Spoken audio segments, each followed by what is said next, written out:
In this mini lesson, we're talking about domain and range. So you recall that domain is our inputs, it's our x values, and range is our outputs and our y values. So this is going to be very clear on the coordinate plane. We also talked about how range is the difference between the highest and the lowest value. Domain is also that in the x value world. So let's take a look and see how this plays out. I'll be using the red color for domain and the blue color for range. So here we're asked to find the domain of the following graph. So the domain is our x values, it's our red color. And so we're asking ourselves, where does that function, where is it defined? So if I look here, I can see that it actually doesn't start on the x until -5, and that -5 is not included. So it starts here at -5, and it goes all the way up to here, where it's +5. And again, that +5 is not included. So our domain, our x values, go from 5 to -5, and we don't include them. What if we wanted to do that in interval notation? Well, recall if we're not including it, we would do the little normal parentheses, so we'd have -5, and that would go up to +5. Neither value is included. Let's look at another. So again, they want the domain of this graph. So we're going to look, and we're using that red color to say we're looking at our x's.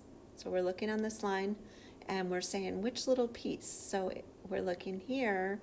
It starts here at -7, but does not include -7. It goes all the way up to 4, and it does include 4.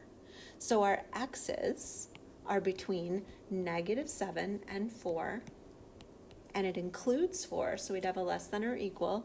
It doesn't include 7, so we'd have just the greater than -7.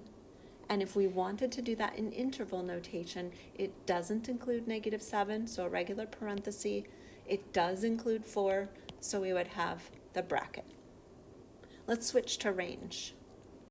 So for range, we're going to use the blue. And remember, range, we're looking at our y values. So our y values, right here. So now we have to say, oh, it starts down here at -6. It's got a closed circle, so it includes -6.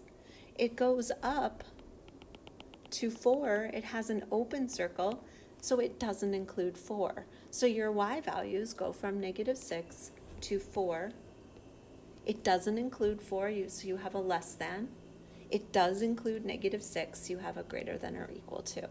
Your interval notation would have that closed bracket for including, and that open parenthesis, normal parenthesis for not including. Let's look at one last example, and see how this one actually does start down here at -6, and it only hits the max of 4. It never goes up. So we didn't miss anything, but to see how that's so different. This is also a range problem. So again, remember our range is our y. So we are looking for where does it start on the y,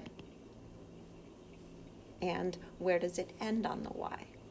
So this one is a really tricky one because it starts here at -9.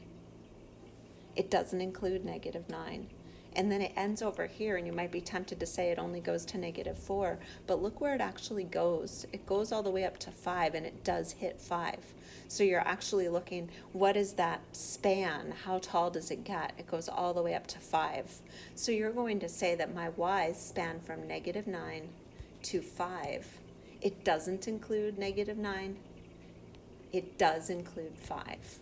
So you would have your open parenthesis, normal parenthesis, -9, and then that closed parenthesis. Just go back for a second and let's look and see, did we miss something? Then here where it loops all the way up and then it comes down like a roller coaster.